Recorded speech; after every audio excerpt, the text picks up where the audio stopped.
And this Torah portion is Leviticus 12 through 15. And it's Tazria-Metzora, which I found out, a fun fact, that this is actually two combined Torah portions. Tazria, meaning she conceived, and Metzora, the one who has a disease or the one that is diseased. On leap years, these Torah portions are separated, so you only get Tazria and then you get Metzora.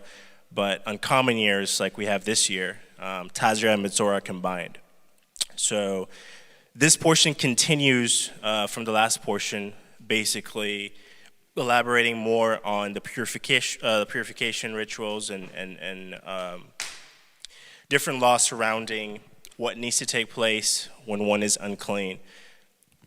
This particular portion starts off with the law surrounding childbirth and the purification process that a mother has to take depending on the gender of the baby.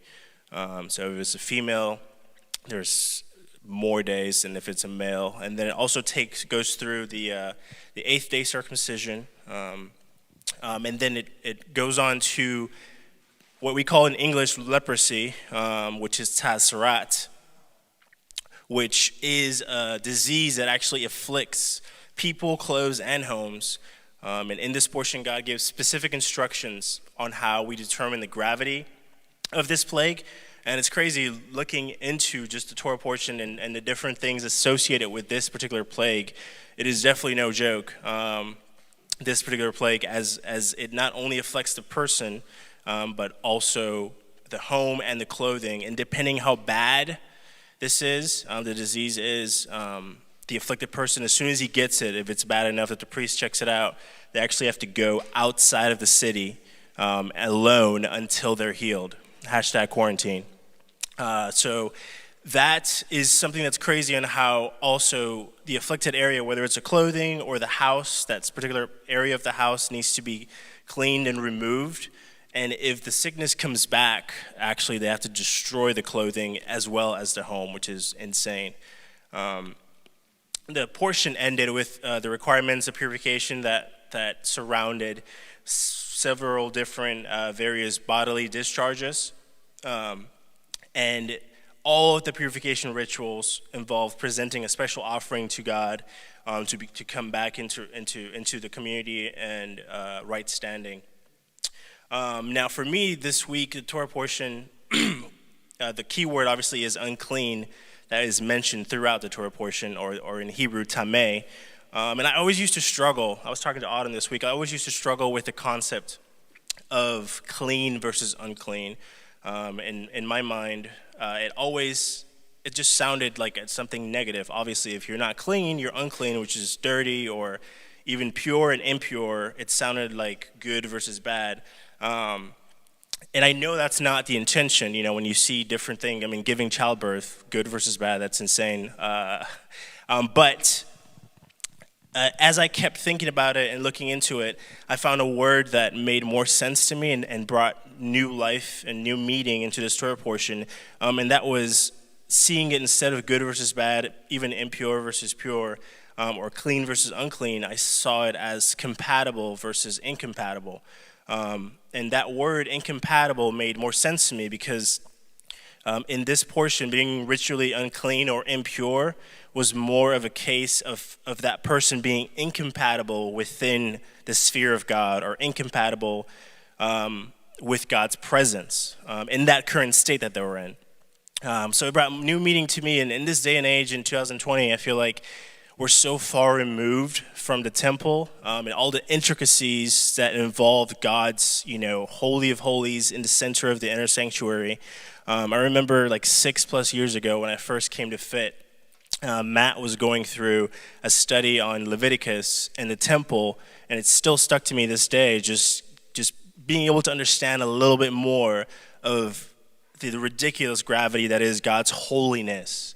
That abides in the Holy of Holies in the middle of the sanctuary, and just how insane it was, the amount of the complete depravity between humans and our sin and things that we have versus God and his holiness and set apartness. Leviticus 21 even talks about the actual priests, on how even people in the priestly lineup who are deformed and have blemishes, injuries, and uneven limbs, they couldn't even approach God's altar, so not to profane God's sanctuary. So God is such a holy God. So this portion for me, even just that unclean side, it highlighted to me how much God cares about us, because he created painstakingly ways and measures and avenues that allows us to regain that compatibility with him. Becoming unclean or impure is something that's inevitable. It's like a human phenomenon. That's always going to happen as a part of life, but God provides a path for us to come back into his presence, into his sphere.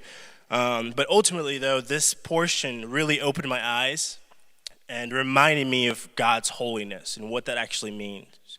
Not just as it pertains to ritual impurity, but more even this day and age as it pertains to the things that make us incompatible with God, or things that are incompatible with God.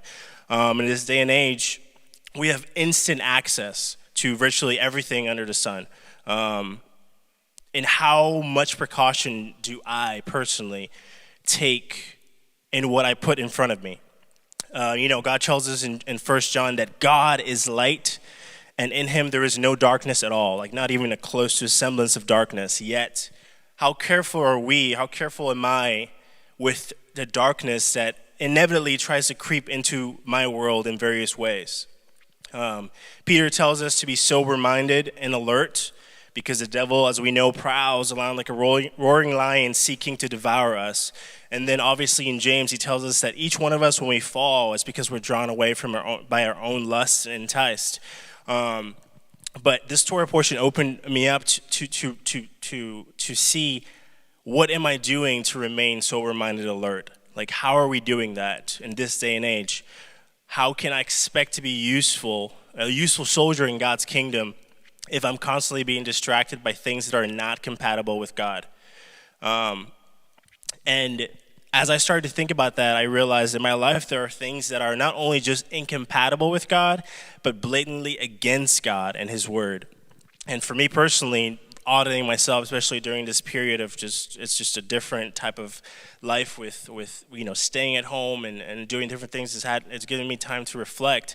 And speaking from my own personal experience, I know that it's far too easy to make up excuses for why, for me personally, I could still watch this TV show or these movies that blatantly glorify sin, or claim not to be affected by conversations or culture that we deal with that is completely contrary to God's righteousness.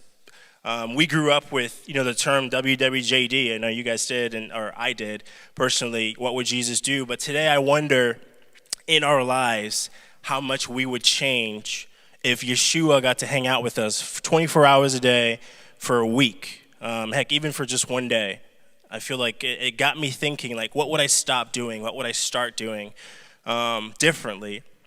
And Ephesians 5:15-16 tells us to walk carefully, making the best use of our time, especially now that I feel like we slightly have more time. For me personally, being at home, less time driving on 77, thank God. But we have to make good use of our time, because the days are evil. And darkness, evil, and sin are completely incompatible with God and against God. So this portion taught me that I needed to work harder in this unprecedented time that we're currently living, to self-audit myself and live my life in a way through God's eyes, and using his measures to purge my life from things that are incompatible with him.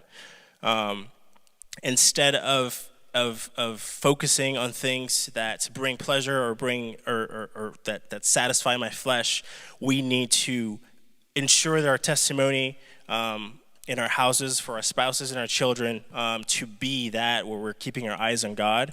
And instead, like Philippians 4:8, we should seek God with our whole hearts and focus on the things that are true, honorable, just, pure, and worthy of praise.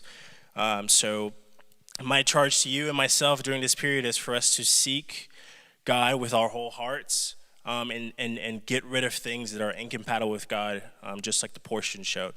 So thanks.